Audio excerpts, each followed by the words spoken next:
ಇನ್ನು ರಾಜ್ಯಾದ್ಯಂತ ಸಂಕ್ರಾಂತಿಯ ಸಡಗರ ಸಂಭ್ರಮ ಮೇಳೈಸಿದೆ. ದಕ್ಷಿಣಾಯಣದಿಂದ ಉತ್ತರಾಯಣಕ್ಕೆ ಪಥ ಬದಲಿಸಿದ್ದಾನೆ ಇವತ್ತು ಸೂರ್ಯ. ಹಾಗಾಗಿ ಗವಿಗಂಗಾಧರೇಶ್ವರ ದೇಗುಲದಲ್ಲಿ ಸಕಲ ಸಿದ್ಧತೆಯಾಗಿದೆ. ಶಿವಲಿಂಗದ ಪಾದಸ್ಪರ್ಶವನ್ನು ಮಾಡುತ್ತೆ ಸೂರ್ಯರಶ್ಮಿ. ಆ ಕ್ಷಣಕ್ಕೆ ಜನ ಕಾತರರಾಗಿದ್ದಾರೆ. ಸಂಜೆ 5:14ಕ್ಕೆ ಗವಿಗಂಗಾಧರನಿಗೆ ಸೂರ್ಯರಶ್ಮಿ ನಮಸ್ಕಾರವನ್ನು ಮಾಡೋದು. 5:17 ತನಕ ಒಂದು 3 ನಿಮಿಷ. ಅದೊಂದು ಪ್ರತಿ ವರ್ಷ ನಡೀತಕ್ಕಂಥ ಪ್ರಕ್ರಿಯೆ ಅದು.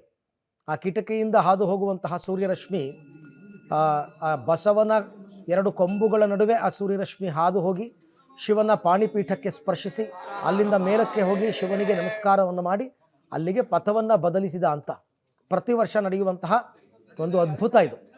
ಅದನ್ನು ನೋಡೋದಕ್ಕೆ ಕಣ್ತುಂಬಿಕೊಳ್ಳೋದಕ್ಕೆ ಸಾಕಷ್ಟು ಸಂಖ್ಯೆಯಲ್ಲಿ ಜನ ಆಗಮಿಸ್ತಾರೆ. ಅದಕ್ಕೆ ಎಲ್ರಿಗೂ ಆ ಟೈಮಲ್ಲಿ ಆಗಲ್ಲ ಅಂತಲೇ LED ವ್ಯವಸ್ಥೆಯನ್ನು ಮಾಡಿದ್ದಾರೆ.